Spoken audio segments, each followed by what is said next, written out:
جب اللہ کے رسول صلی اللہ علیہ وسلم نے صحابہ کو یہ کہا کہ ہجرت کر جاؤ، وہاں پر تمہیں دراصل ایک عادل بادشاہ کی صحبت نصیب ہوگی، تو لوگ اپنا گھر بار چھوڑ کے نکلے۔ اس وقت بھی اصل وجہ کیا تھی؟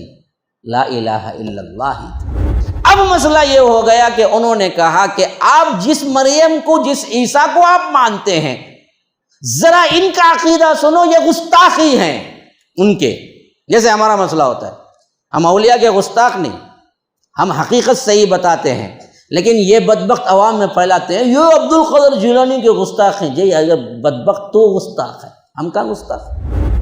اللہ کے لیے جب نکلیں گے نا جی، راہیں یوں کھلتی ہیں، آپ نکلتے ہی نہیں، یہ نکلنے سے پہلے ہی بہانے بناتے ہیں، ایسا ہوا تو کیا ہوں گا مولوی صاحب، ویسا ہوا تو کیا ہوں گا مولوی صاحب، انہوں پکڑ لیں گے نا مولوی صاحب، انہوں پکڑ لیں گے نا مولوی صاحب، خالی باتاں بناتے رہیں گے، کام نہیں ہو۔ کام ہونا تو حرکت ہونا۔ تو وہ پورا چھوڑ کے آئے تو اللہ نے نواز ایسا دل کے اندر ڈالا رحم نجاشی کے، ان کو پناہ دینا تو کیا ہے، یہ تو صرف پناہ کے لیے آئے تھے، جہاں اللہ کے رسول نے کہا کہ تمہیں وہاں پناہ مل جائے گی کیونکہ وہ عادل بادشاہ ہے، لیکن وہ جو اتنا نرم ہوئے، نجاشی اتنا نرم ہوئے، انہوں نے کہا کہ ہم تو پناہ دیں گے ہی دیں گے، لیکن کوئی ان پر چھیڑ خانی کیا، کوئی کچھ ان کو بولا تو ہم ان کو اریسٹ کر لیں گے اس کے حساب سے، اور تمہیں جرمانہ ادا کرنا پڑے گا۔ حضرت حمزہ جب یہاں سے گزرے نا، وہ عبداللہ ابن جدعان کی جو لونڈی تھی، اس نے کہا کہ عجیب ہو تم بھی چچا۔ کہا کہ کیا ہو گیا، کیا میری بہادری پہ کوئی نقص ہے؟ کہا کہ بات یہ نہیں، آپ تو بڑے بہادر ہیں، بڑا نام چلتا ہے آپ کا، لیکن آپ کا اپنا بھتیجا اتنا بیار و مددگار ہے، ابو جہل تھوک کے جاتا ہے اور آپ پوچھتے نہیں اس کو۔ اب دراصل یہ خاندانی عصبیت، حمیت اٹھی حضرت حمزہ پر۔ ہمارے نوجوانوں کے لیے حضرت حمزہ کی سیرت میں بہت بہت بہت بہت بڑا نمونہ ہے کہ کیا نہیں تھا ان کے پاس اور کیسی مشغولیت تھی کھیل اور شکار کو لے کے، لیکن بدلے تو یوں بدلے گویا کہ وہ ایک الگ حمزہ تھے، یہ ایک الگ ہیں جنہوں نے زندگی میں پھر کوئی لمحہ رسول سے جدا ہونا الگ چاہا ہی نہیں، حتیٰ کہ اتنا چاہا جس دین کو قبول کیا اسی دین کے لیے شہید ہو گئے۔ ایسے بدلو جی نوجوانوں، ایسے بدلو۔ MSLI TV، رہنمائی بدلتی دنیا کے لیے۔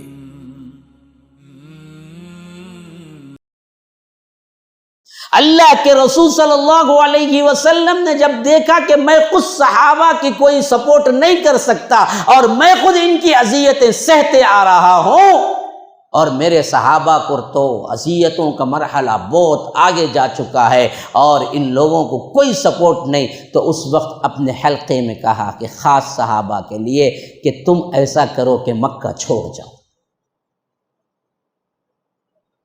مکے کے بالکل قریب حبشہ ہے، اسے ایتھوپیا کہتے ہیں آج۔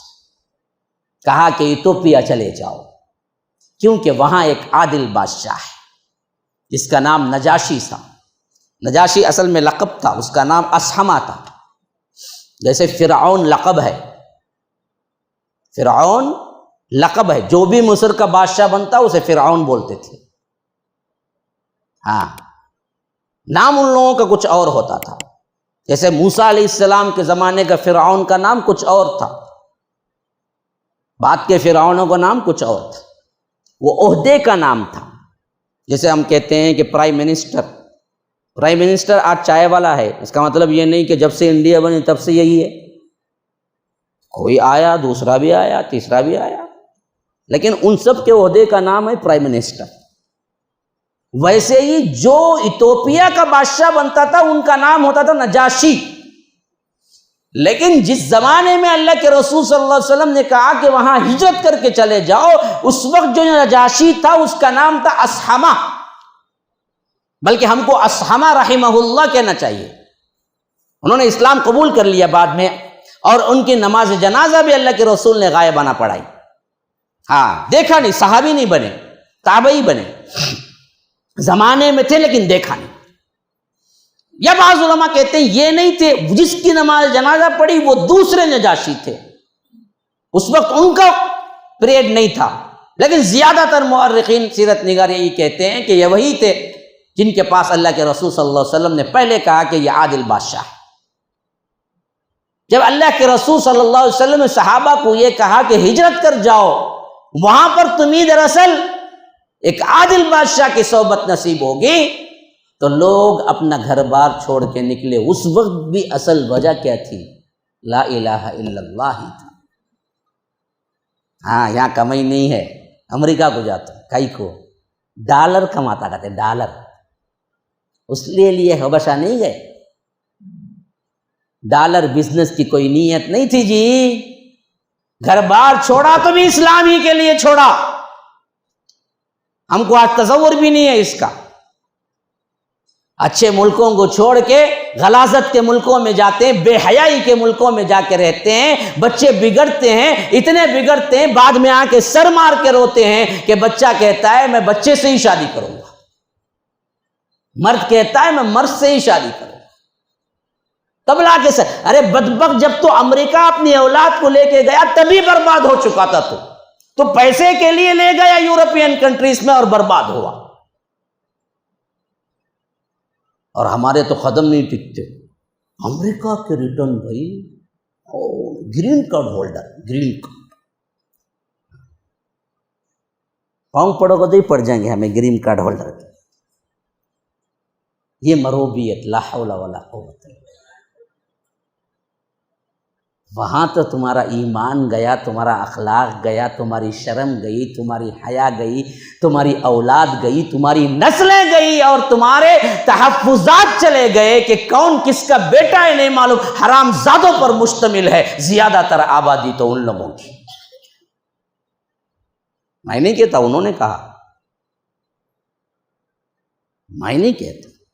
پرسوں ملاقات ہوئی تھی، عجیب، ہاں کچھ وقت مانگا تھا، لندن کے ریٹرن تھے یا یو کے مجھے صحیح پتہ نہیں ہے، ایک فیملی کہ ہم کچھ اسکول کے اسلامک اسکول کے لیے کچھ بات، تو میں نے وہاں پر کیا ہے ان کے لیے 10-15 منٹ نکالے، بعد میں بات ہوئی تو وہاں کوئی این جی او مسلمانوں کے لیے چلا، انہوں نے کہا کہ ایک بچے نے اپنا نام یہ رکھا جو کیا ہے آج کل عجیب طرح کا، کہ میں لڑکا پیدا ہوا لیکن میں لڑکی ہی بنوں گا۔ کوئی ان کے این جی او میں پڑھنے والا بچہ کہا کہ میں ایسوں کو دوست نہیں رکھتا، اسکول میں بچے پولیس آ گئی اور اسے جیل میں ڈال دی۔ تو کیسے بولا؟ اس کے عزت نفس پہ حملہ ہوا، کیونکہ اب ہاسپٹل میں قانون کیا ہے، کوئی اولاد ہو تو سیکس نہیں لکھنا، جنڈر لکھنا نہیں، انہیں بڑا ہو کے طے کریں گا، انہیں بچہ ہے یا بچی ہے انہیں طے کریں گا۔ کوئی اس پہ انگلی اٹھایا تو جیل میں جائیں گے۔ وہ جا کے اب نیا ٹرینڈ ہے، کہتے انہیں بولتا کہتے میں بلی۔ اب ٹیچر پوچھے تو انہیں بولتا میاؤں، بولتا ہوتا پریزنٹ کو۔ کیا جی ہنستے ہیں؟ بالکل صحیح نیوز ہے بھائی۔ کیا بھائی نیوز نہیں ہے؟ یہ نہیں پڑھے تو جب پڑھو، بالکل نئی نیوز ہے۔ کوئی بولتا کہتے کتا میں، انہیں آ کو پریزنٹ پوچھے تو وہ کہاں کہتے کتا بن کے رہتا، بالکل کتا۔ ہاں ابھی قریب میں نیوز پڑھا، کتے سے شادی کرے، کتنے $5 لاکھ دے کے کتا بن کے۔ ہاں یہ بربادیاں وہاں ہو رہی، ہمارے لوگ آنکھوں پہ اتنی مروبیت، باہر سے آیا بولے تو وہ ہوگا اس کا، یہ حالت ہماری۔ تو ہجرتیں اس واسطے نہیں کی صحابہ نے، دین کے لیے کی، سب چھوڑا، کہا کہ جاؤ حبشہ، چلے گئے۔ پہلی مرتبہ جو گئے 5 نبوت کا زمانہ رجب کا مہینہ تھا۔ سیرت کے نوٹ کرنے والے کریں، سیکھنے والے سیکھیں اس سے۔ پہلی ہجرت حبشہ ہوئی 5 نبوت رجب کے مہینے میں، 12 مرد 4 عورتیں، 12 صحابہ تھے، 4 صحابیات تھی۔ معلوم کیا ہوا؟ نقطہ یہ نکلا کہ دعوتی میدان میں اول روز سے صحابہ تھے تو صحابیات بھی تھی. اس دین کے دعوت کا مظلوم خالص کیا نہیں ہے مضمون، مردوں کے ساتھ نہیں، عورتیں بھی تھی. 12 مرد تھے، 4 عورتیں، ان میں پورا ایک خاندان تھا، وہ تھا حضرت عثمان اور رقیہ کا. رقیہ رضی اللہ عنہا حضرت عثمان کے بیاہ میں آنے کے بعد یہ پہلا ہجرت تو اللہ کے رسول کے آنکھوں میں آنسو آ گئے. کہا کہ حضرت ابراہیم اور سارہ نے جو ہجرت فیملی وائز کی، اس کے بعد تاریخ میں آج پہلا موقع ہے کہ ایک پوری فیملی ہجرت کر رہی ہے، جس میں میری اپنی بیٹی بھی ہے. عثمان اور رقیہ آج ہجرت کر کے جا رہے ہیں. تو اس سے پہلے کسی نے فیملی وائز ہجرت کی تھی تو وہ حضرت ابراہیم و سارہ تھی، اس کے بعد کوئی نہیں گیا. اب میرا داماد عثمان اور رقیہ جا رہے ہیں. ہاں، ان کے نام کو ان بدبختوں نے ہٹا دیا، شینو یا عینو ہاں، سمجھ لیں اچھی طرح. یہ تو وہ شخصیت. السلام علیکم ورحمۃ اللہ وبرکاتہ. ناظرین و سامعین، MSLI چینل کے تھرو آپ لوگ میرے ویڈیو سن رہے تھے، لیکن اب خصوصیت کے ساتھ شارٹ کلپس اور اسٹیٹس کو ہم نے ایک نئے نام کے ساتھ چینل اوپن کیا ہے، جس کا نام ہے حافظ جاوید عثمان ربانی شارٹ کلپس. تو آپ اس میں سبسکرائب کریں اور بیل آئیکن دبا کر اپڈیٹ حاصل کرتے رہیں، اور اس میں آپ کو صرف شارٹ کلپس اور اسٹیٹس ملتے رہیں گے. فجزاکم اللہ احسن الجزاء فی الدنیا والآخرہ. تو پھر یہ گئے تو وہاں پر جانے کے بعد معلوم ہوا کہ کچھ مسائل ایسے ہیں جن سے یہ لوگ رابطہ کر لیے، مان لیے اور مکہ مسلمان ہو گئے. یہ بالکل اڑتی خبر تھی، آخیہ کچھ نہیں ہوا تھا ایسا. ہاں، بعض روایتیں ہیں کہ یہ ایسا نہیں ہوا بلکہ ایک دوسری ہوئی، پھر اس کے بعد یہ واقعہ ہوا. میں اسی ترتیب کو بیان کروں گا آپ کے سامنے. جب 5 نبوت رجب کے مہینے میں 12 آدمی 4 عورتیں گئی، تو اسی سال دوبارہ ہجرت حبشہ ہوئی، جس میں تقریباً 80 مرد اور 12 یا 19 عورتیں یا 18 عورتیں ہجرت کری. پھر دوبارہ مرتبہ جب یہ ہجرت کر کے پہنچے، 6 لگ چکا تھا. 6 نبوت کا ابتدائی زمانہ، 5 نبوت رجب. دیکھیے، رجب، شعبان، رمضان، شوال، ذوالقعدہ، ذوالحج، تو یہ 5 مہینے میں 2 ہجرتیں ہوئی. پہلی ہجرت سن 5 ہی میں لیکن رجب کے مہینے میں، اور دوسری ہجرت سن 5 ہی میں قریب آخری مہینے میں. اور ان سب میں ملا کے پہلے میں 12 4 اور دوسرے میں 80 اور 19 یا 18، یہ دونوں پہنچے. اور ادھر جب سن 6 لگا نا، یہ سن 6 بڑا اہم ترین تھا مسلمانوں کے لیے. نبوت کے 6 سال جب یہ یہاں پہنچے تو وہاں کے لوگوں کے لحاظ سے بہت مسئلہ تھا، کیونکہ ان بدبختوں نے، مشرکین مکہ نے کہا کہ ان لوگوں کو ہم سکون کا سانس لینے نہیں دیں گے، ہم سے بھاگتے، ہم نہیں چھوڑتے.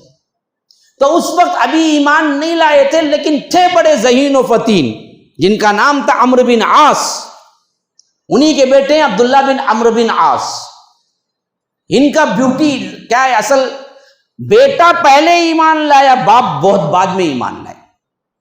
عبداللہ بن عمرو بن عاص قدیم الاسلام ہے.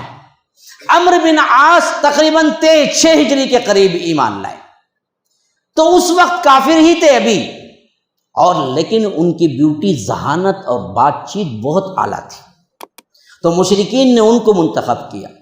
اور ایک دوسرے ساتھی تھے عبداللہ بن ربیعہ، جو آگے چل کے مسلمان ہوئے لیکن اس وقت مسلمان نہیں ہوئے تھے. ان دونوں کو مشرکین مکہ نے سفیر بنایا کہ تم جاؤ نجاشی سے بات کرو، کسی طرح ان کو واپس لے آؤ۔ یہ یہاں سے نکل گئے۔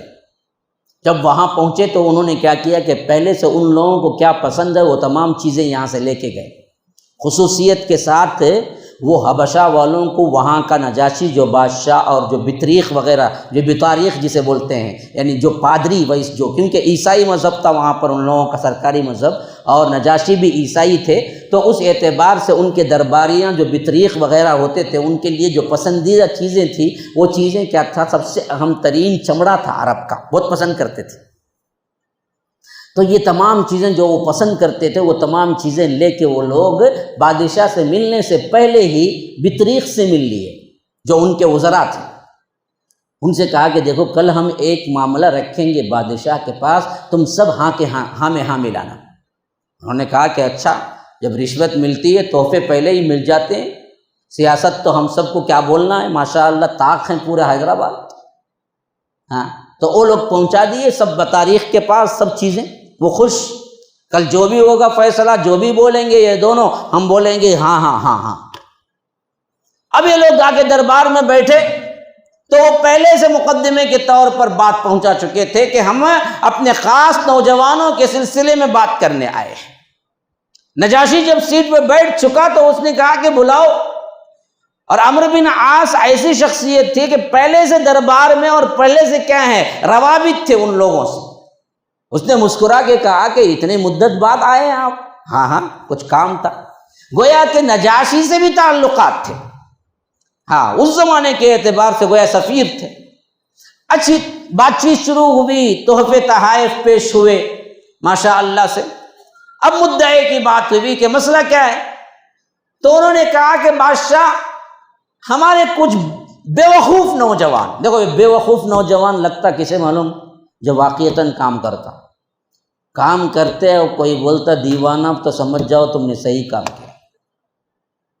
یہ توحید کے قدموں کے راہ میں، ان قدموں کی راہ میں خاص طور پر اس کی وہ راہ جو اصل ہے توحید کو بے ببانگ دوہل پیش کرنا، پہلا لقب ملے گا دیوانہ ہوگا جو جی کچھ بھی سوچتا نہیں ہے، بی بچوں کا سوچتا نہیں ہے، معاش کا سوچتا نہیں ہے، لوگوں کیا بولیں گے سوچتا نہیں ہے، خالی توحید دعوت دعوت، ان کے کیا کی ہوگا جی اسے دیوانات بن گئے جی نے، وہ سمجھو لقب لگا تو پھر آپ صحیح ہیں۔ یہ سب سے پہلا لقب صحابہ کو لگا۔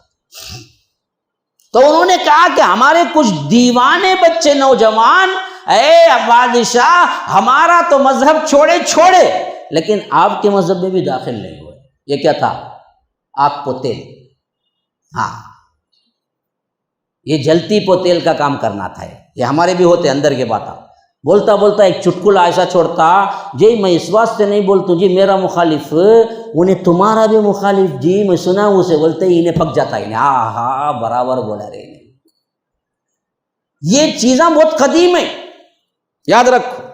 انہوں نے کہا کہ بادشاہ انہوں نے ہمارا دین تو چھوڑا لیکن آپ کے دین میں بھی داخل نہیں ہوئے، عیسائیت میں بھی کوئی نیا دین ہے جس کو لے بیٹھے اور ہم نے سمجھایا تو ان لوگوں نے کیا کیا، بھاگ کے یہاں آ گئے۔ بس ریکویسٹ یہ ہے کہ ان کو آپ واپس کر دیجئے کیونکہ ان کے باپ چچا ماموں وغیرہ سب پریشان ہیں، گھر سے بچہ غائب ہو گیا تو پریشان ہوں گے، ہم لے جا کے ان کے گھر والوں کو سپرد کر دیں گے، بس اتنی سی بات ہے ہماری۔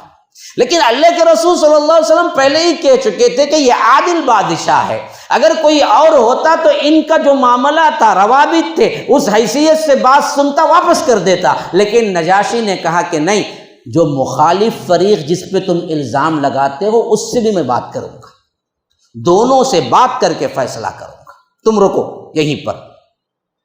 پھر اپنے ایک خادم کو بھیجا، سفیر کو بھیجا کہ جو نئے عرب سے آئے ہوئے جوان ہیں ان سب کو لے آؤ میرے دربار میں۔ سپاہی گئے، بلایا، صحابہ گھبرا گئے کیونکہ معلوم تھا وہ تو عیسائی ہے، تو ہو سکتا ہے بات ان کی پہنچ جائے، اور یہ غریب الدیار لوگ تھے، ابھی آئے ہوئے تھے، ان کو کیا پتا، مسافر تھے پورے۔ لیکن ایک بات کی ٹھان لی، سب صحابہ مل کے کہے، جس میں عورتیں بھی تھیں کیونکہ اس کی سب سے بڑی روایت کرنے والی ام سلمہ ہے رضی اللہ عنہا۔ جو بعد میں امہات المومنین بنی. تو انہوں نے کہا کہ بھائی دیکھو ہر کوئی بات نہیں کرے گا، ہم پورے کسی ایک کو بنا لیں گے جو بادشاہ سے ڈائریکٹ بات کرے گا. اس وقت حضرت علی کے بڑے بھائی حضرت جعفر بن ابی طالب ساتھ میں تھے اور بڑے فصیح و بلیغ بات کرنے والے تھے اور شباہت میں بھی اللہ کے رسول صلی اللہ علیہ وسلم سے ملتے جھولتے تھے، بڑے پیارے تھے. تو سب نے کہا کہ آپ اللہ کے رسول کے خاندان سے بھی ہیں اور آپ کو بہترین طور پر آواز بھی زبان بھی، تو آپ ہی بات کریں، بس کوئی دوسرا نہیں بات کرے گا. تو اب سیدھا پورے پہنچ گئے. اب بادشاہ کو حیرانی کیا تھی کہ اگر تم کو وہ جو بت پرستی اس پسند نہیں آئی تو وہ تو دراصل ہمارے اس میں آنا چاہیے تھا کہ ہم عیسائی لوگ ہیں، لیکن ہم میں بھی نہیں آئے. تو اسی وجہ سے چھٹتے ہی اس نے یہی پوچھا کہ کیا معاملہ ہے تمہارا کہ تم نے اپنے قوم کے مذہب کو بھی چھوڑ دیا اور ہمارے مذہب میں بھی نہیں آئے، تو تمہارا اپنا مدعا کیا ہے؟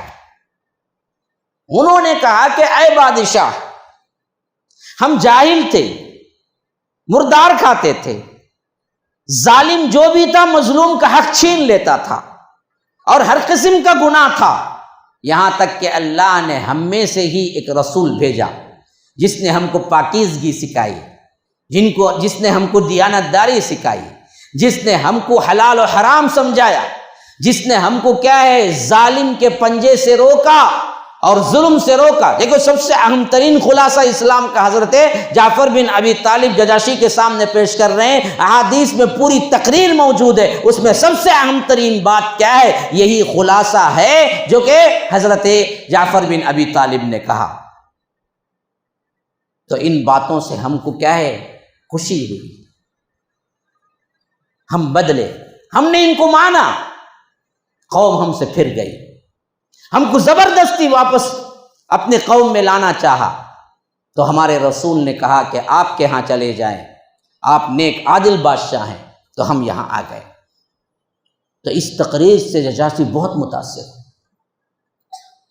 اس نے کہا کہ اس میں تو کوئی غلطی نہیں ہے، جتنی باتیں بتائی ہیں سب اچھی باتیں بتائی ہیں.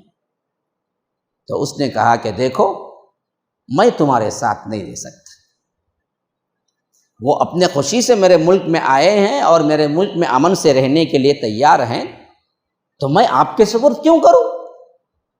میں آپ کے سپرد نہیں کر سکتا. تو مجلس برخاست ہو گئی. اب حضرت عمرو بن عاص عبداللہ ابن ربیعہ جب دربار سے نکلے تو حضرت عبداللہ ابن ربیعہ کہتے ہیں کہ سب سے بڑا ملال تو حضرت عمرو بن عاص کو تھا کہ شکست کھا گئے. تو انہوں نے اپنے ساتھی سے کہا کہ کل ایک ایسا مسئلہ لے آ کے چھوڑوں گا یہ پھنسیں گے. عبداللہ بن ربیعہ کہتے ہیں کہ میں نے کہا کہ بھائی چھوڑو، ایک مرتبہ تو ہم نے کوشش کی لیکن کچھ نہیں ہوا، پھر بھی کچھ بھی کہو، یہ تو ہمارے دور دراز کے رشتہ دار ہی تھے. لیکن وہ ذرا پختے تھے، انہوں نے کہا کہ نہیں پھنساتا ہوں میں. اب مسئلہ یہ ہو گیا کہ انہوں نے کہا کہ آپ جس مریم کو، جس عیسیٰ کو آپ مانتے ہیں، ذرا ان کا عقیدہ سنو، یہ گستاخی ہیں ان کے. جیسے ہمارا مسئلہ ہوتا ہے، ہم اولیاء کے گستاخ نہیں، ہم حقیقت صحیح بتاتے ہیں، لیکن یہ بدبخت عوام میں پھیلاتے ہیں یہ عبد القادر جیلانی کے گستاخ ہیں. جی اگر بدبخت تو گستاخ ہے، ہم کہاں گستاخ؟ ہم تو پوری زندگی وہی کہتے رہے جو وہ کہتے رہے. ہاں ہم کہتے ہیں کہ خدا نہ بناؤ، نبی نہ بناؤ، وہ اللہ والے ایک اچھے انسان ہیں، ایک ولی ہیں، وہ تو ہم بھی مانتے ہیں، لیکن یہ کہتے ہیں یہ گستاخ اولیاء ہیں. عوام کیا نہیں کرتی، جج نہیں کرتی، سمجھتی نہیں، انہیں جو بولتا وہی اندھی پٹی باندھ کے ہو انہیں گستاخ اولیاء ہیں. حالانکہ گستاخ اولیاء تو تم ہو پہلے. ہاں کتنے ولیوں کو تم نے ہجڑا بنا کے چھوڑ دیا جی. میں واقعات بولوں تو حیران رہ جائیں، ایسا بھی لکھتا ہے کہ وہی بولیں گے، لیکن لکھے ہوئے ہیں ایسے ہی. تو اب یہاں پر معاملہ کیا ہوا کہ انہوں نے ایک بہت اہم ترین ایموشنل ایشو اٹھا دیا. انہوں نے کہا کہ ان لوگوں کو آپ بلا کے پوچھیں کہ حضرت عیسیٰ کے متعلق کیا عقیدہ ہے. اور جب یہ نکلے تھے نا جی، اللہ کا کرنا دیکھو، تبھی نیا سورہ جو نازل ہوا تھا وہ سورہ مریم تھی. جو حضرت جعفر حفظ کر کے آئے تھے۔ صحابہ کا معمول کیا تھا کہ جو وحی ہوتی وہ حفظ کر لیتے تھے، اور جیسے ہی وحی ہوتی اللہ کے رسول صلی اللہ علیہ وسلم بھی کیا کرتے تھے، صحابہ کو بلا لیتے تھے کسی جگہ، اور جب تک اعلان عام نہیں ہوا تھا چھپے چھپے دار ارقم ایک پہاڑی کے یعنی یوں سمجھو کہ مکے کی سطح سے بہت اوپر ایک پہاڑی پہ ایک گھر تھا۔ وہ کن کا گھر تھا؟ اس صحابی کا نام تھا ارقم بن ابی الارقم مخزومی، ان کا گھر تھا۔ یہ مکے کی سطح پہ نہیں تھا بلکہ کچھ اونچائی پہ تھا، جہاں سے آواز یا بات چیت جانے کا خطرہ نہیں تھا، اور عمومی طور پر ان کی نگاہ میں بھی نہیں آتا تھا۔ تو اللہ کے رسول صلی اللہ علیہ وسلم 3 سال کے بعد جب اعلان کیے، 4ویں سال تو صحابہ کو جمع کر کے میٹنگ کرنا یا بولنا یا سکھانا، سب سے اہم ترین چیز تعلم یعنی سکھانا تھا، تعلیم قرآن تھا، تو وہاں جمع کرتے تھے جہاں یہ گھر تھا، جسے بعد میں تاریخ میں دار ارقم کہہ دیا گیا۔ دار مطلب گھر، ارقم حضرت ارقم ان کا گھر، دار ارقم پہلا مرکز تھا جو اسلام میں بنا۔ تو یہاں پر اللہ کے رسول صلی اللہ علیہ وسلم صحابہ کو بلاتے تھے، جب بھی وحی ہوتی، جو وحی کے الفاظ ہوتے اللہ کے رسول صلی اللہ علیہ وسلم صحابہ کو بلا لیتے تھے، اور اس وحی کے الفاظ کو ایک طبقہ تو وہ تھا جو یاد کرتا تھا، ایک طبقہ تو وہ تھا یاد کرنے کے بعد پھر ان کے الفاظ کو بھی سمجھتا تھا، اور حالانکہ وہ عربی تھے وہ سمجھتے تھے، لیکن پھر بھی اس کی تعلیم کے جو نکات جو حکمت تھی وہ اللہ کے رسول صلی اللہ علیہ وسلم سکھاتے تھے۔ جب یہ ہوتا تو رات گزارتے تھے تو وہ پورا طبقہ ساتھ میں نماز میں بھی پھر وہی قرآن دہراتا تھا۔ ایسی تربیت ہوئی تھی صحابہ کی، یاد رکھو۔ خالی کھیل نہیں تھا کہ ممبر بن جاؤ اس کے بعد چندہ دے دو، مہینے میں مسئلہ ختم، تم ہمیشہ رہو گی جماعت میں۔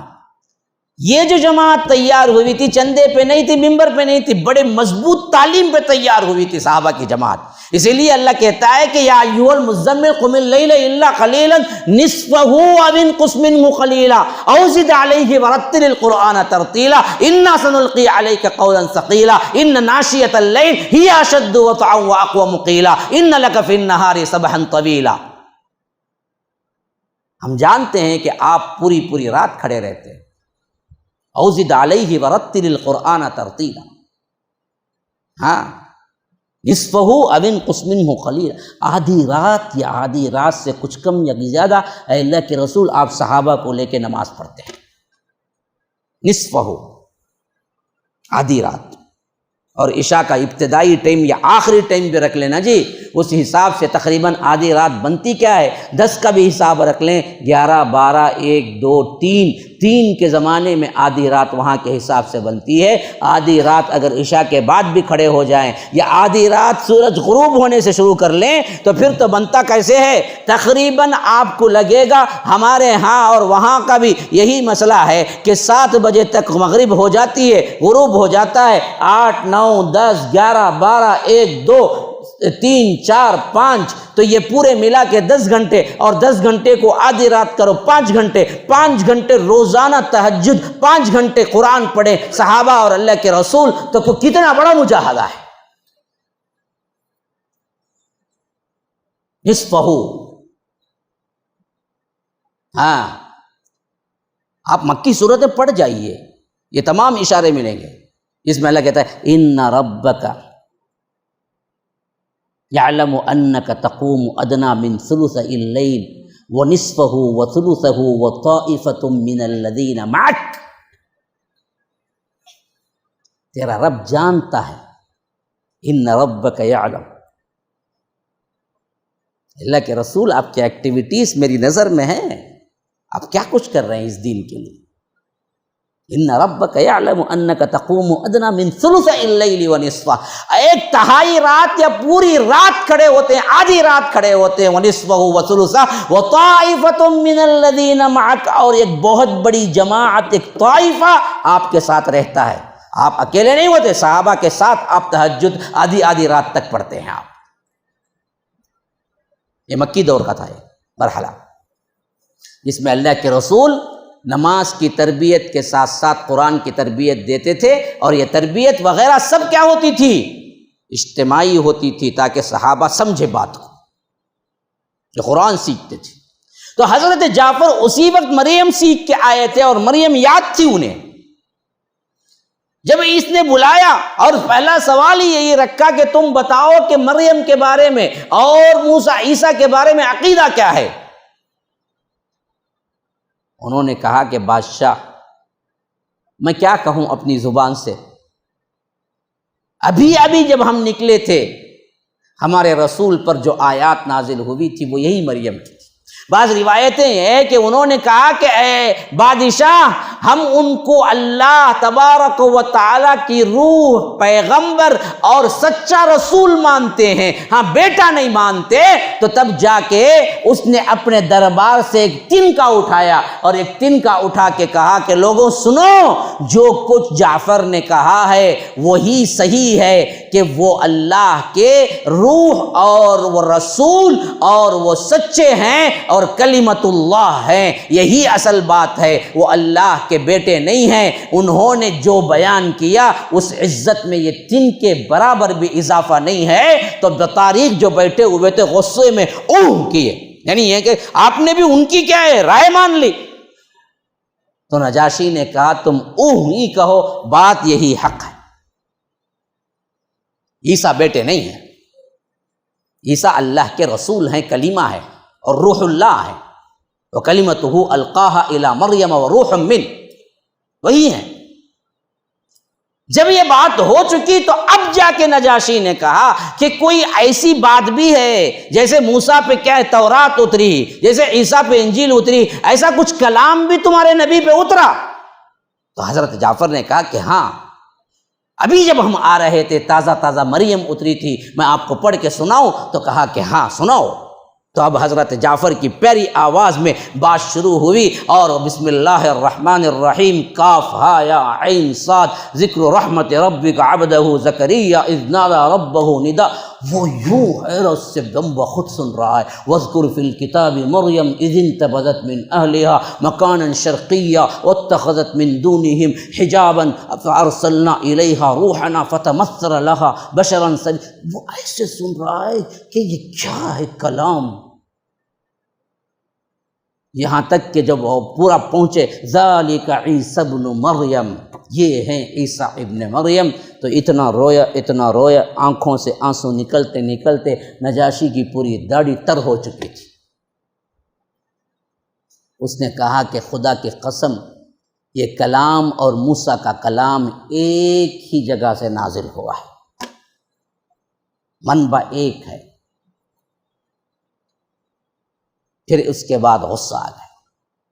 نجاشی نے کہا کہ اب یہ میرے ملک میں پورے حق سے رہیں گے، اگر ان پر کوئی گالی گلوچ یا کوئی بھی ٹھیس ایذا پہنچائے گا تو پھر ٹیکس ادا کرنا پڑے گا، جرمانہ ادا کرنا پڑے گا تم لوگوں کو۔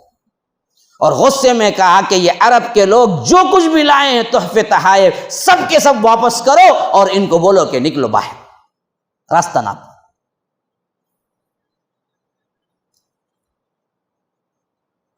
اللہ کے لیے جب نکلیں گے نا جی، راہیں یوں کھلتی ہیں، آپ نکلتے ہی نہیں، یہ نکلنے سے پہلے ہی بہانے بناتے ہیں، ایسا ہوا تو کیا ہوں گا مولوی صاحب، ویسا ہوا تو کیا ہوں گا مولوی صاحب، انہوں پکڑ لیں گے نا مولوی صاحب، انہوں پکڑ لیں گے نا مولوی صاحب، خالی باتیں بناتے رہیں گے، کام نہیں ہو۔ کام ہونا تو حرکت ہونا، نکلو، اللہ تعالیٰ راہیں کھولتا ہے، ایسے کھولتا ہے تمہارا وہم و گمان بھی نہیں ہوگا، کھولتا ہے۔ آج ہمارے نوجوان دیکھیے جاب کے پریشان، لڑکیاں دیکھیے رشتوں کے پریشان، یا نہیں شوہروں سے پریشان، چھوٹی چھوٹی بات رولے، ارے کائی کو بھائی، چھوڑو، دین پہ لگو نا، تمہارے مسئلے خود حل ہو جاتے۔ ہاں، سسرال کا ظلم، ساس کا ظلم، فلاں کا ظلم، کیا ہو گئی بچی، کیا ہے ڈپریشن میں شکار ہوگی مولوی صاحب، اب دوا کھاری، کائی کو جی ڈپریشن میں گئی، جب ساس کا ظلم بڑھا، سسرے کا ظلم بڑھا یا ننند کا بڑھا، قرآن پڑھنا شروع کر دیتی، تم داعیہ اسلام بنتی، تم اپنے حساب سے کیا ہے دعوت دین شروع کرتی، اللہ ایسا ڈالتا ساس کے دل میں، سلامہ کرتی انہیں آ کے روزانہ اٹھ کے، کیا حفصہ بس نہیں، کر کو دیکھو، ہاں کرو نا، دیکھو تم کیسے روب ڈالتا علم کا، اللہ والوں کا روب کیسے ہوتا ہے پتہ ہے آپ کو، کر کے دیکھو آپ خود عمل۔ بعض لوگ بیوی سے پریشان ہو کر روتے رہتے، مول صاحب کیا کروں، مول صاحب دھوکہ دے ڈالی ایسا، کئی کچھ روتے ہیں، تم دین کے واسطے نکلو، کام کرو، انہیں فونا کر کر کو تمہارے خدموں میں بیٹھیں گے، آنکھوں اللہ ڈالنے والا دل میں۔ ہاں، جو ایک گلاس پانی نہیں دیتی تھی، تم نہ کیا ہے رات بھر پاؤں دبائے گی ضرور بھی ضرور، جب تم اللہ کے ہوگے وہ رعب دبدبہ ڈالے گا اللہ تعالیٰ گھر کے اندر۔ بچے یوں ادب کریں گے گویا کہ کیا ہے اپنے استاد کی بھی نہیں کرتے ہیں، ویسے کریں گے باپ کی ادب، لیکن جب باپ اللہ والا ہو، میں سطحی باتیں نہیں کرتا، میں نے آنکھوں سے دیکھا ہے تو بولا ہے، کیونکہ پوری مخلوق اللہ کی ہے۔ جب تم اللہ کے کام میں لگ جاؤ تو اللہ پوری مخلوق کو تمہارے سرنڈر کرتا ہے، اور وہ عزت وہ احترام دیتا ہے کہ جانور بھی تمہارا احترام کرتا ہے۔ ہم نے سنا سفینہ صحابی جن کا نام تھا سفینہ بن گیا تھا، وہ صحابی رسول جب آئے دعوت کے میدان میں، اور ایک مرحلے میں ایسے آیا کہ جنگل میں آ گئے، جنگل میں، اور رات کا ٹھکانہ تھا وہیں پر، تو انہوں نے کہا کہ اے شیرو، اے باغو اور جانوروں سنو، ہم اللہ کے رسول کے صحابی ہیں، آج یہاں ٹھہرنا چاہتے ہیں، نکل جاؤ تم سب یہاں جنگل سے، کیونکہ آج ہمارا ٹھہرنا۔ پھر تھوڑی دیر بعد دیکھا سفینہ نے پورا باغ اپنے بچوں کو، شیر اپنے بچوں کو، بلی اپنے بچوں کو، پرندے اپنے بچوں کو لے کے جنگل خالی کر کے جا رہے ہیں۔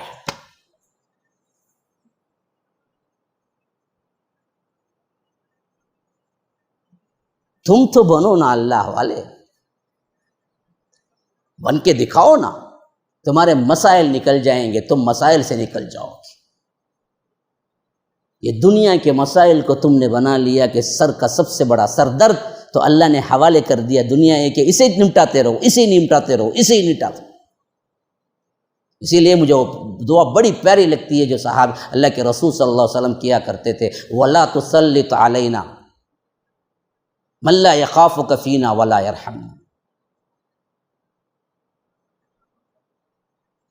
اے اللہ ہمارے اوپر ایسے کسی کو مسلط نہ کر دے جو بے رحم اور رحم کرنا نہ جانتا ہو، جو نہ ڈرتا ہو، ایسے ظالم کو ہم پر مسلط نہ کر جو نہ ڈرتا ہو نہ انسانیت پہ رحم کرنا جانتا ہو۔ ایسے جتنے ظالم ساس ہیں، اللہ سے تم یہ دعا کرو کہ ان کو میرے اوپر مسلط نہ کر، تو سسرا بھی غالب نہیں، ظالم کیا ہے ساس بھی غالب نہیں ہوتی، لیکن کر تو صحیح نا باوا، تو کرتا ہی نہیں نا۔ اور ایک جملہ ہے اسی دعا کا، اللہ کے رسول فرماتے وَلَا تَجْعَلِ الدُّنْيَا أَكْبَرَ هَمِّنَا، اے اللہ دنیا کے مسائل کو اتنا بڑا نہ کر دے کہ میں اسی کے لیے کیا ہے پریشان ہو جاؤں، میری نظر میں دنیا کے مسائل کو بڑا نہ کر۔ وَلَا تَجْعَلِ، دنیا کا کیا بھی ہو، کوئی بھی پریشانی ہو، بچہ بیمار، بیوی پریشان، یا بیوی روٹھی ہوئی، ارے جاؤ جی میری نماز پہلے برابر ہو گئی تو بس ہے، اس کے بعد آگے دیکھتے ہوں تم نہ بھائی،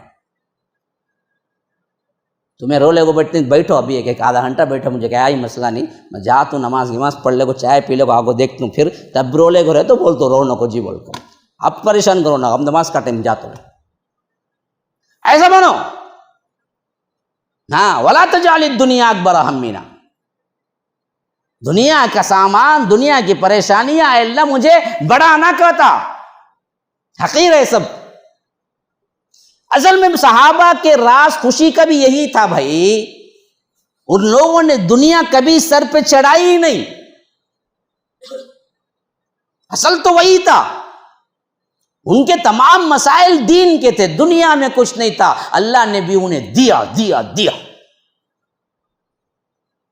اور ہم نے دنیا ہی کو سب کچھ سمجھ کے بیٹھ گئے،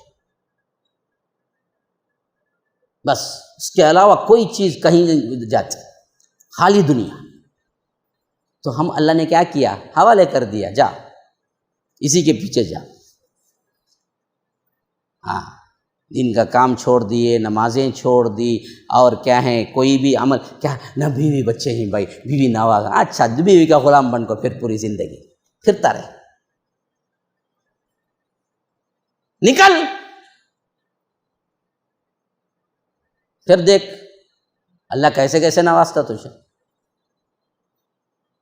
تو وہ آئے پورا چھوڑ کے آئے تو اللہ نے نواز ایسا دل کے اندر ڈالا رحم نجاشی کے، ان کو پناہ دینا تو کیا ہے، یہ تو صرف پناہ کے لیے آئے تھے، جہاں اللہ کے رسول نے کہا کہ تمہیں وہاں پناہ مل جائے گی کیونکہ وہ عادل بادشاہ ہے۔ لیکن وہ جو اتنا نرم ہوئے، نجاشی اتنا نرم ہوئے، انہوں نے کہا کہ ہم تو پناہ دیں گے ہی دیں گے، لیکن کوئی ان پر چھیڑ خانی کیا، کوئی کچھ ان کو بولا تو ہم ان کو اریسٹ کر لیں گے اس کے حساب سے، اور تمہیں جرمانہ ادا کرنا پڑے گا، تم پورے باعزت بری ہو اور جیسے چاہے زندے۔ حتیٰ کہ آگے چل کے تو وہ مسلمان بھی ہو گئے، بس مسئلہ یہ تھا کہ عوام میں آ کے نہیں بولے، اس واسطے کہ یہ بدبخت لوگ چھوڑیں گے نہیں، اس واسطے آ کے نہیں بولے، ورنہ تو وہ دلی طور پر مسلمان بھی ہو گئے۔ اسی بات سے تو حضرت ام سلمہ کا نکاح کے سلسلے میں اللہ کے رسول نے انہی کو وکیل بنایا کہ تم ہی پڑھا دو میرا نکاح۔ آگے چل کر ہم سنیں گے۔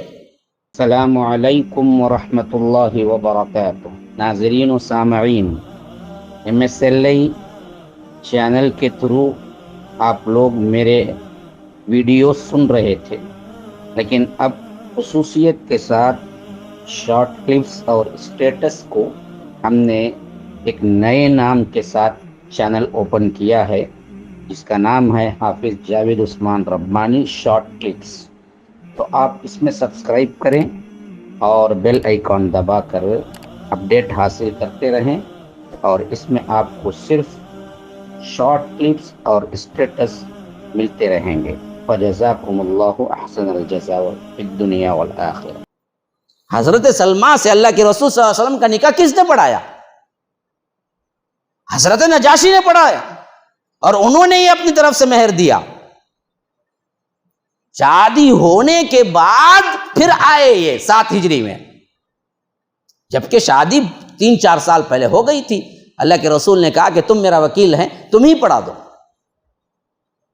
میں نے پڑھا دیا، اور ولیمہ شاندار کیا بلا کے دربار میں، اللہ کے رسول صلی اللہ علیہ وسلم کا ولیمہ، یعنی حضرت ام سلمہ کی جو شادی ہوئی تھی اس واسطے کہا کہ اللہ کے رسول میں تو آ نہیں سکتا، دیکھ نہیں سکتا، لیکن اتنا تو خدمت کر سکتا ہوں کہ میں نے ولیمے کی دعوت اپنی طرف سے کی۔ ایسا دل کھول دیا اللہ نے۔ اب یہ لوگ ہنسی خوشی رہنے لگے، یہاں کے مسئلے ختم ہو رہے تھے، وہاں مسئلہ یہ تھا کہ یہ لوگ اور زیادہ جو ناکامی کا مسئلہ تھا نا، جو کچھ وہاں ناکام ہوئے، انہوں نے سوچا کہ پورا بدلہ مکے والوں سے نکالیں گے، اور جو بچ کے رہ گئے تھے، جو نہیں جا پائے تھے، مارو، نتنے عذاب، حتیٰ کہ اس حد تک بدبختوں کو جری ہو گئے کہ اللہ کے رسول صلی اللہ علیہ وسلم ایک مرتبہ آ رہے تھے دعوت دے کر، ابو جہل اچانک سامنے آ گئے، اللہ کے رسول صلی اللہ علیہ وسلم کو کھڑے ہو کے گالیاں دینے لگا، کہا کہ آپ نے ہمارے نوجوانوں کو بھگا دیا، اور ساتھ ساتھ کیا ہے، ہمارے گھروں کے اندر پھوٹ ڈال دی، ہم سب جو اچھے بھائی بھائی بن کے مذاق اور بالکل ہماری محفلیں جمتی تھی، سب کو توڑ کے رکھ دیا۔ لیکن کیا کر سکتا، ہاتھ نہیں اٹھا سکتا تھا۔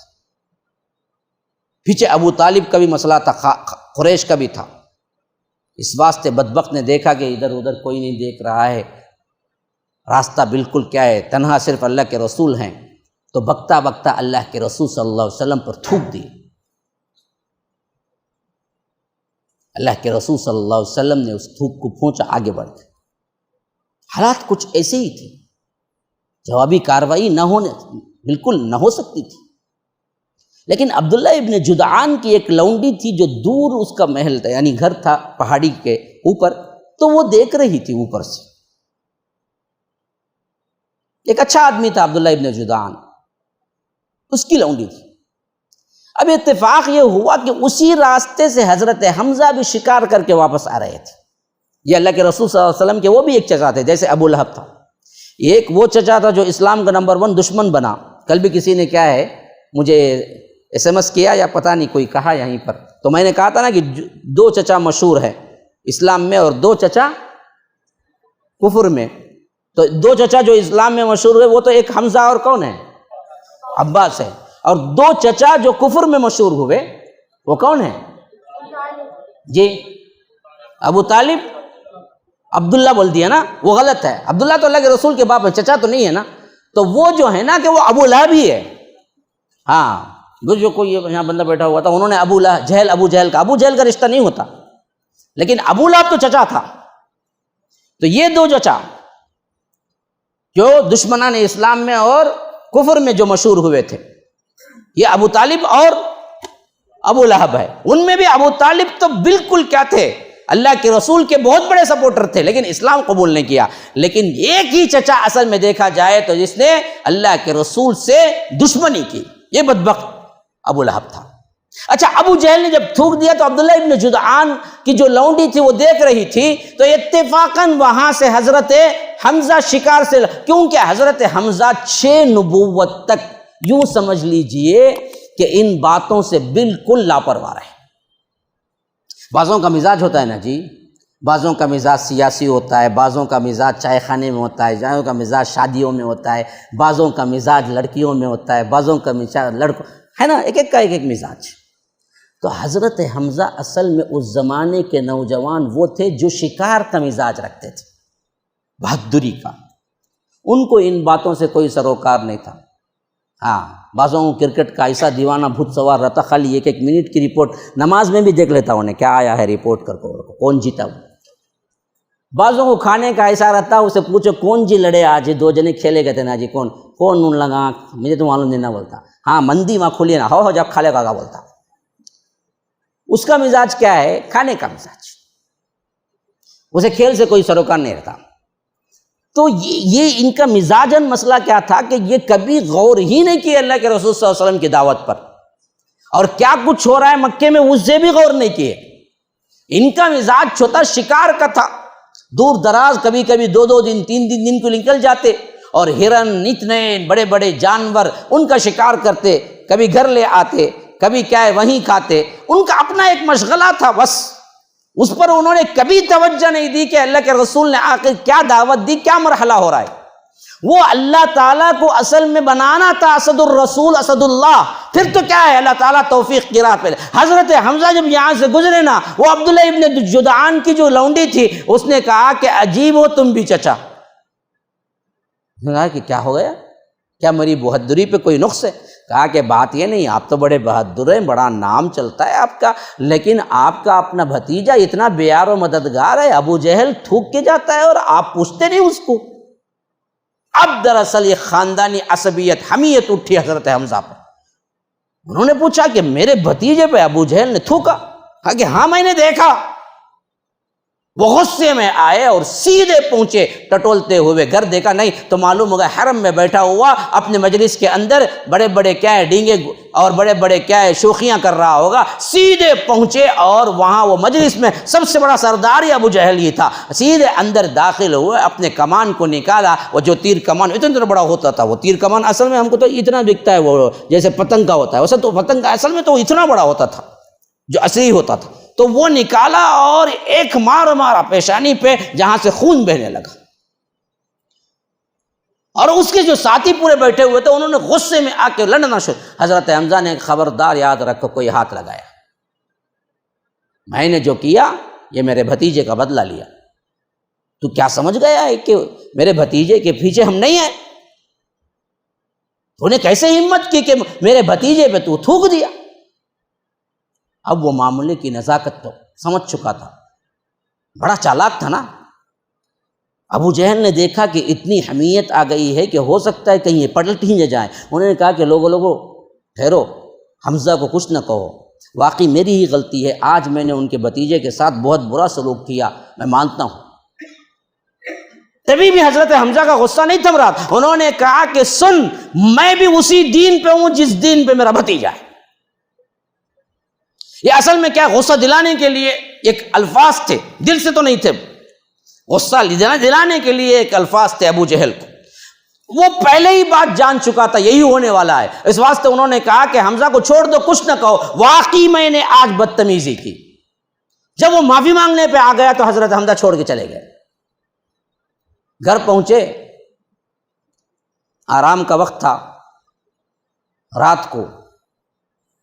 کہتے ہیں کہ میں سوچنے لگا میں نے بھی کیا کہہ دیا. حضرت حمزہ کہتے ہیں کہ میں سوچنے لگا میں نے بھی کیا کہہ دیا.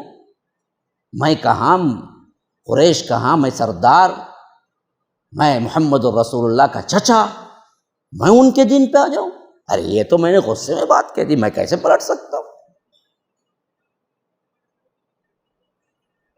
اب نیند میں شیطان بھی بن کے آیا، روایتیں ہیں یہ بات بالکل، جب سو گئے تو نیند میں شیطان ورغلانے آیا، اس نے کہا کہ دیکھو حمزہ، جذباتی باتیں مت کرو، تم کو نہیں جانا ہے، تمہارے سامنے پیدا ہوئے اور تمہارے بھتیجے ہیں اور تم سردار آدمی ہو، تم کیسے قبول کر لو گے؟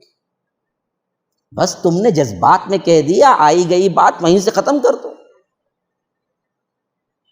تو کہتے ہیں حضرت حمزہ کہ وہ رات میرے لیے بڑی عجیب تھی، جس میں مجھے یہ خواب بھی آئے، لیکن صبح ہوتے ہوتے اللہ تعالیٰ نے میرے لیے دین کے لیے میرا صدر کھول دیا، میرا سینہ کھول دیا، میں سمجھ گیا کہ یہ سب وسوسے ہیں، اور میں نے کبھی توجہ نہیں دی تھی۔ اب میں سیدھے بھتیجے کے پاس پہنچا، کہا کہ میں نے کل کا بدلہ لیا، اور ادھر اللہ کے رسول صلی اللہ علیہ وسلم بھی ایسے الفاظ کہے کہ چچا آپ نے بدلہ لیا لیکن مجھے کوئی خوشی نہیں ہوئی، خوشی تو مجھے تب ہوتی جب آپ میرا یہ اللہ تبارک و تعالیٰ کا یہ دین قبول کرتے، توحید پہ آتے۔ تو انہوں نے کہا کہ بھتیجے میں بھی وہ دین قبول کرتا ہوں، اشہد انک محمد رسول اللہ۔ تو تب اللہ کے رسول صلی اللہ علیہ وسلم کے چہرے مبارک پر، جب کیونکہ بہت گورے تھے نا، اللہ کے رسول کا چمکتا ہوا جسم تھا، چمکتا ہوا چہرہ تھا، جب خوشی ہوتی تو ایسا لگتا کہ کرنیں ہیں نور کی جو پھوٹ رہی ہے۔ ہاں، وہ بالکل سفید والا معاملہ نہیں تھا اللہ کے رسول کا، جو کیا بولتے گوری چمڑی کا معاملہ، وہی ضروری نہیں تھا، اللہ کے رسول کے چہرے میں ایک گندمی رنگ بھی شامل تھا، اور کبھی کبھی خوشی سے جب وہ کھلتے تھے تو نور یوں نکلتا تھا، ایسے لگتا تھا کہ شعائیں ہیں جو نکل رہی ہیں۔ ہاں، بڑا خوبصورت چہرہ تھا اللہ کے رسول، خوشی میں بڑے تمتما اٹھتے تھے، صحابہ کبھی دیکھ لیتے تو قربان جائیے، جیسا کہ اماں عائشہ نے کہا کہ اگر وہ رعب نہ چھاتا تو حضرت یوسف کو دیکھ کے تو لوگوں نے ہاتھ کاٹے، اللہ کے رسول کو دیکھتے تو بے ہوش ہو گئے۔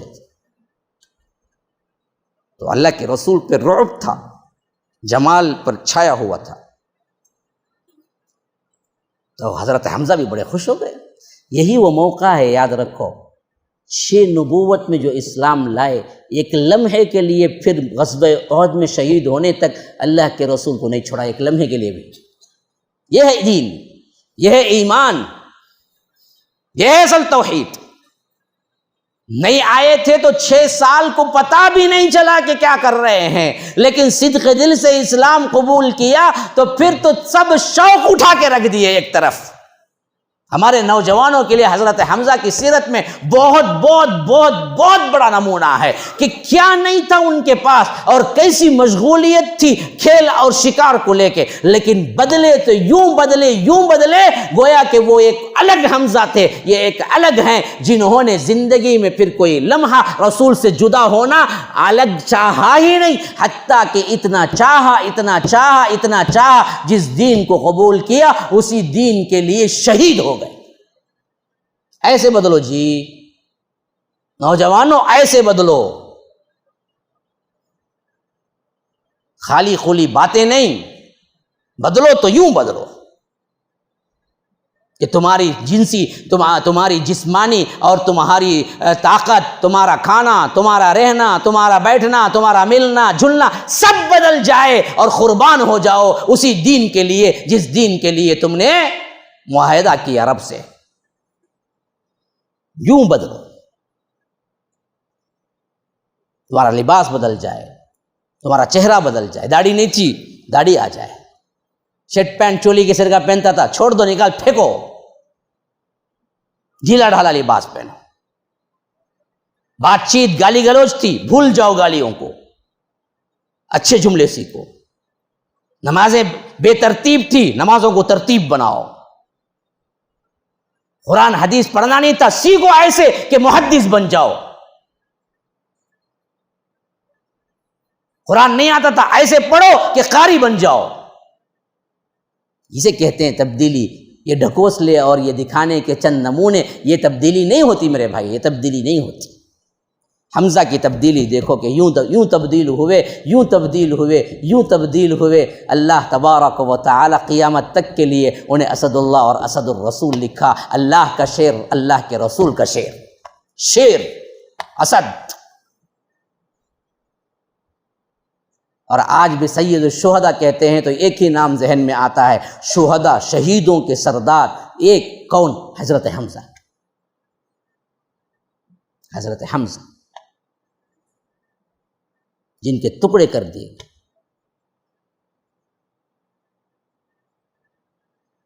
تو یہ یوں ہوا، یہ یہاں پہنچے. اللہ کے رسول صلی اللہ علیہ وسلم کے پھر ساتھ رہنے لگے. تو اللہ کے رسول کو حضرت حمزہ کے ایمان لانے کے بعد خود اسلام کو بہت بڑی تقویت ملی. جتنا کچھ یہ بے یار و مددگار سمجھ کے جماعت کو نقصان پہنچاتے تھے، مشرکین مکہ کے اندر ایک طرح کی کمزوری شروع ہو گئی. ارے اب تو کیا ہے، حضرت حمزہ ان کے ساتھ.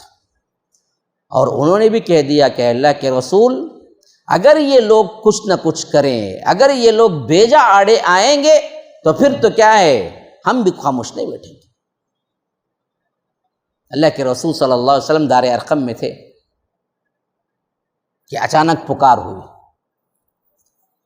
3 دن بعد، بالکل 3 دن بعد، اس واقعے کے 3 دن بعد اللہ کے رسول دار ارقم میں ہیں، حضرت حمزہ ساتھ میں ہیں. تو اچانک شور اٹھا. شور کیا تھا؟ عمر آ رہے ہیں، عمر آ رہے. 6 نبوت یاد رکھو، 6 نبوت ہی ہے حضرت عمر کا بھی اسلام. حضرت حمزہ کے 3 دن بعد اسلام قبول کیے. تو اچانک شور اٹھا، عمر آ رہے ہیں، عمر. اور صحابہ نے کہا کہ عمر آ رہے ہیں تو ضرور کوئی نہ کوئی کیا ہے، قتل کا منصوبہ یا کچھ نہ کچھ ہوگا، کیونکہ ان کی اسلام مخالفت، دشمنی سب کو معلوم تھی. وہ اپنے بہنوی کو اتنا مارتے تھے کہ لوگ پریشان ہو جاتے تھے، کیونکہ بہنوی پہلے مسلمان ہوئے، سعید ابن زید، اور بہن فاطمہ بھی پہلے مسلمان ہوئی تھی. اور سعید ابن زید تو عشرہ مبشرہ میں تھے پہلے سے. ہاں، تو اب لوگوں نے کہا کہ یہ تو دراصل کوئی اچھی نیت سے نہیں آئیں گے، عمر تو آ رہے ہیں تو پھر تو ہم کو بھی چوکنا ہونا پڑے گا. اب اس وقت حضرت حمزہ آئے سے دیکھو، کہا کہ اگر اپنی اچھی نیت سے آئے ہیں تو ہم بھی خاموش ہیں، اگر وہ بری نیت سے آئے ہیں تو پھر ہم انہی کی تلوار سے ان کی گردن اڑا دیں گے. آنے دو. اللہ کے رسول صلی اللہ علیہ وسلم کو ایک طرح کی بھنک تھی کہ عمر کیسے مزاج کے، اسی واسطے کہا کہ عمر آتے ہیں تو آنے دو. اس وقت ساتھ میں کیا تھے؟ ان کے بہن بھی سعید ابن زید بھی تھے، اور ان کے بہن حضرت فاطمہ بھی تھی، اور ساتھ میں حضرت خباب بھی تھے جو ان کو مسلمان بنانے میں بہت بڑا ہاتھ تھا. وہ تینوں جب اندر داخل ہوئے تو سب تو وہیں رک گئے. اللہ کے رسول صلی اللہ علیہ وسلم نے حضرت عمر سے کہا کہ آپ آئیے. جب حضرت عمر بالکل قریب آ گئے تو اللہ کے رسول نے یوں پکڑا محبت سے حضرت عمر کو، کہا کہ عمر ابھی بھی وقت نہیں آیا ہے کہ تم اسلام لے آؤ. کہا کہ اللہ کے رسول اسلام لینے کے لیے آیا. اللہ کے رسول نے کہا کہ اللہ اکبر، نعرہ تکبیر جب اللہ کے رسول نے بلند کیا، پورے صحابہ مل کے نعرہ تکبیر، ایسے لگا کہ گویا کہ پورا مکہ مسلمان ہو گیا ہے، پورے مکے میں گونج اٹھی، اور اللہ کے رسول کا چہرہ خوشی سے تمتما اٹھا. 2 بڑے سپوتوں کو، 2 بڑے اہم ترین کردار کو اللہ تبارک و تعالی نے ہدایت کی توفیق نصیب کی، تو جماعت بڑی مضبوط بن گئی. اور یہ لاتے ہی کہا کہ اللہ کے رسول ہم کیوں چھپ کے نماز پڑھیں؟ کیا ہم حق پہ نہیں ہیں؟ کہا کہ حق پہ ہیں. کیا وہ لوگ باطل پہ نہیں ہیں؟ کہا کہ باطل پہ ہیں. پھر تو آپ اجازت دیں ہم علی الاعلان حرم میں نماز پڑھیں گے. اللہ کے رسول صلی اللہ علیہ وسلم کو یہ ادا بہت پسند آئی. کہا کہ ہاں پڑھیں گے. کہا کہ پھر تو کیا ہے، 2 ٹکڑی بنیں گے، اور ایک ٹکڑی حضرت حمزہ کی رہے گی، ایک ٹکڑی میری رہے گی. جب پہلی ٹکڑی نماز ادا کرے گی تو دوسری ٹکڑی حفاظت کے لیے کھڑے رہے گی، اور دوسری ٹکڑی پڑے گی تو پہلی ٹکڑی حفاظت کے لیے. اب علی الاعلان دار ارقم سے نکلے پورے صحابہ، ایک ٹکڑی کی کیا ہے، جماعت کی حفاظت کے لیے. حضرت حمزہ ایک طرف حضرت عمر اور علی اعلان نکل کے جا رہے ہیں حرم کی طرف، تو پورے پریشان، یہ کیا ہو گیا ہے کہ دو طرف دو بڑے بڑے سورما آگے چل رہے ہیں، مجال ہے کسی کی کہ کوئی ٹیڑھی نگاہ سے بھی صحابہ کو دیکھے۔ حرم پہنچے اور اللہ کے رسول نماز شروع کی تو پہلی ٹکڑی پڑی تو دوسری حفاظت کے لیے، دوسری پڑی تو پہلی حفاظت کے لیے، اس طرح علل اعلان نماز پڑھ کے نکلے۔ اللہ کے رسول خوشی سے اپنا چہرہ تمتما اٹھا اور کہا کہ عمر، تم عمر نہیں ہو، تم عمر الفاروق ہو، تم نے فرق کر دیا، اسلام اور کفر میں تم نے امتیاز قائم کر دیا۔ هذا وباللہ التوفیق، صلی اللہ وسلم علی نبینا محمد۔ اسأل اللہ لی ولکم ولسائر المسلمین من کل ذنب فاستغفروه انه هو الغفور الرحیم۔ السلام علیکم ورحمۃ اللہ وبرکاتہ۔ ناظرین و سامعین، MSLI چینل کے تھرو آپ لوگ میرے ویڈیو سن رہے تھے، لیکن اب خصوصیت کے ساتھ شارٹ کلپس اور اسٹیٹس کو ہم نے ایک نئے نام کے ساتھ چینل اوپن کیا ہے، جس کا نام ہے حافظ جاوید عثمان ربانی شارٹ کلپس۔ تو آپ اس میں سبسکرائب کریں اور بیل آئیکن دبا کر اپڈیٹ حاصل کرتے رہیں، اور اس میں آپ کو صرف شارٹ کلپس اور اسٹیٹس ملتے رہیں گے۔ فجزاکم اللہ احسن الجزاء فی الدنیا والآخرہ۔ MSLI TV، رہنمائی بدلتی دنیا کے لیے۔